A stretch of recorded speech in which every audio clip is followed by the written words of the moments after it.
ಆಚಿ ಮಸಾಲ. ಎಂತ ಅಡಿಗೆಯ ರುಚಿಯಾಗೋ ರಹಸ್ಯವು 20 ರೂಪಾಯಿ.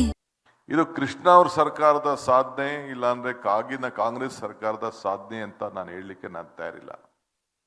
ನಮ್ಮ ರಾಜ್ಯ ಮಹಾರಾಜರ ಕಾಲದಿಂದ ಹಿಡಿದು ಏನು ಒಂದು ಆಡಳಿತ ನಡೀತು, ಆವತ್ತಿನ ಕಾಲದಲ್ಲಿ ಇರೋಂಥ ವ್ಯವಸ್ಥೆಯಲ್ಲಿ ಜಾತಿ ಧರ್ಮದ ವ್ಯವಸ್ಥೆಯಲ್ಲೂ ಕೂಡ ಗಮನದಲ್ಲಿ ಇಟ್ಕೊಂಡು ಬಸವಣ್ಣನ ಕಾಲದಿಂದ ಕೂಡ ಬಹಳ ಪರಿಶುದ್ಧವಾದಂಥ ಸಮಾನತೆ ಮೇಲೆ ಆಡಳಿತವನ್ನು ನಡೆಸಿ ಎಲ್ಲ ಜನರು ಕೂಡ ಕುವೆಂಪುರವರು ಹೇಳ್ದಂಗೆ ಸರ್ವ ಜನಾಂಗದ ಶಾಂತಿಯ ತೋಟ ಅಂತ ಹೇಳಿ ಇವತ್ತು ನಮ್ಮ ರಾಜ್ಯಕ್ಕೆ ಒಂದು ಬಿಂಬಿಸಿ ನಮ್ಮಲ್ಲಿರುವಂಥ ವಿದ್ಯಾರ್ಥಿಗಳು ಯುವಕರು ಇವತ್ತು ಏನು ಆ ನಾಲೆಜ್ ಹಬ್ ಅಂತ ಏನಿದೆ, ಇವತ್ತು ಕರ್ನಾಟಕದಲ್ಲಿ ನಮ್ಮ ಮ್ಯಾನ್ ಪವರ್ ಏನಿದೆ, ಹ್ಯೂಮನ್ ರಿಸೋರ್ಸಸ್ ಏನಿದೆ, ಇಡೀ ವಿಶ್ವದ ಚೈನಾ ಬಿಟ್ರೆ ಬೇರೆ ಯಾವ ರಾಜ್ಯದಲ್ಲೂ ಕೂಡ ಇಂಥ ಮ್ಯಾನ್ ಪವರು ಇರಲಿಕ್ಕೆ ಸಾಧ್ಯ ಇಲ್ಲ.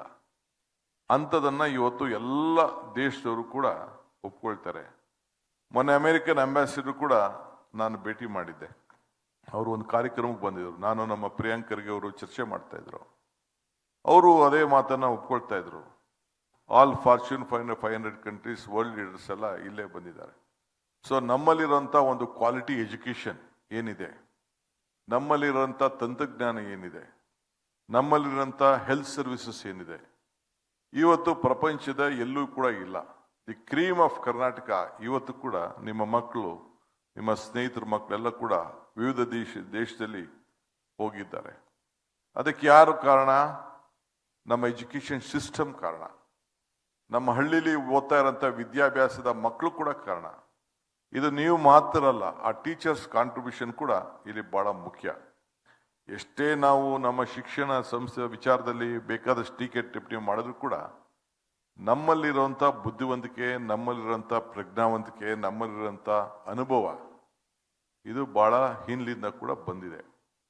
ಅದಕ್ಕೆ ಇವತ್ತು ನಾವು ಅವತ್ತಿನ ಕಾಲದಲ್ಲೇ ಮಹಾರಾಜರು ಕೂಡ ಇಲ್ಲೇ ಇಂಡಿಯನ್ ಯೂನಿವರ್ಸಿಟಿ ಆಫ್ ಸೈನ್ಸ್ ಅನ್ನ ಬೇರೆ ಕಡೆ ಎಲ್ಲಿ ಬೇಕಾದ್ರೂ ಮಾಡ್ಬೋದಾಗಿತ್ತು.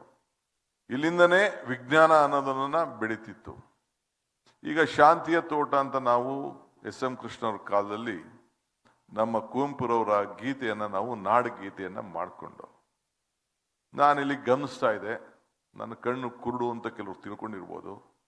ಜಗಳೂರವರು ನಿಂತ್ಕೊಂಡು ಪಾಪ ಅವ್ರ ಕೈಲಿ ಗೌರವನ ಸಲ್ಲಿಸಕ್ಕೆ ಆಗ್ಲಿಲ್ಲ. ಇಲ್ಲಿ ಯಾರು DC ಇದ್ದಾರೆ, ಯಾರು ಆಫೀಸರ್ಸ್ ಇದ್ದಾರೆ, ನೀವು ಗಮನಿಸಿ. ಸುಮಾರು 7-8 ಕಡೆ ಆ ನಾಡಗೀತೆ ನಡೀತಾ ಇರ್ಬೇಕಾದ್ರೆ ಇನ್ನ ಕೂತ್ಕೊಂಡೇ ಇದ್ರು. ಒಂದು ಗಮನದಲ್ಲಿ ನಾನು ಹೇಳಲಿಕ್ಕೆ ಬಯಸ್ತಾ ಇದ್ದೇನೆ, ನಾನು ನನ್ನ ಮೇಲೆ ನನ್ನ ವಾಚ್ ಇಟ್ಕೊಂಡಿದ್ದೇನೆ.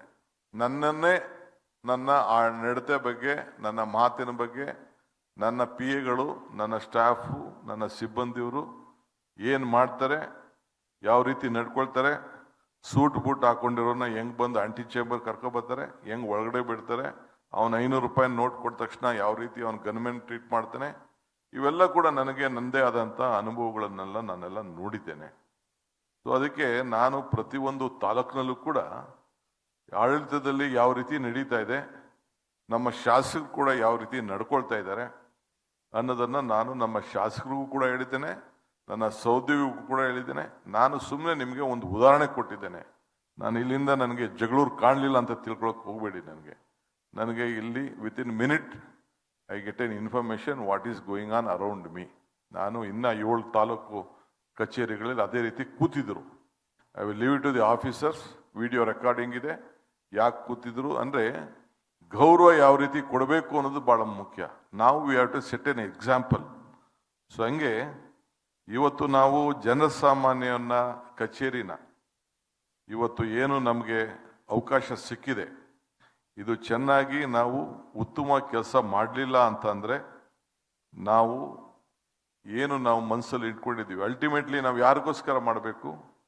ಜನ ನಮ್ಗೇನು ಒಂದು ಅವಕಾಶ ಕೊಟ್ಟಿದ್ದಾರೆ, ಅದನ್ನ ಅವ್ರಿಗೆ ಸ್ಪಂದಿಸ್ಬೇಕು. ಕೊನೆಗೆ ಎಲ್ಲೂ ಯಾರಿಗೂ ಸ್ಪಂದಿಸಲಿಲ್ಲ ಅಂತಂದ್ರೆ ನಿಮ್ಮ ಕಾನ್ಶಿಯಸ್ ಸಾರು ಒಪ್ಕೋಬೇಕು.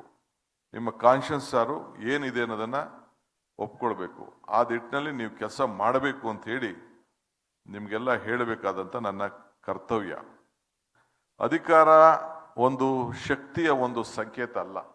ನಿಮ್ಗೆ ಸಿಕ್ಕಿರೋ ಅಧಿಕಾರ ಇರ್ಬೋದು, ಗ್ಯಾರಂಟಿ ನ್ಯೂಸ್, ಸುದ್ದಿ ಖಚಿತ, ನ್ಯಾಯ ನಿಶ್ಚಿತ.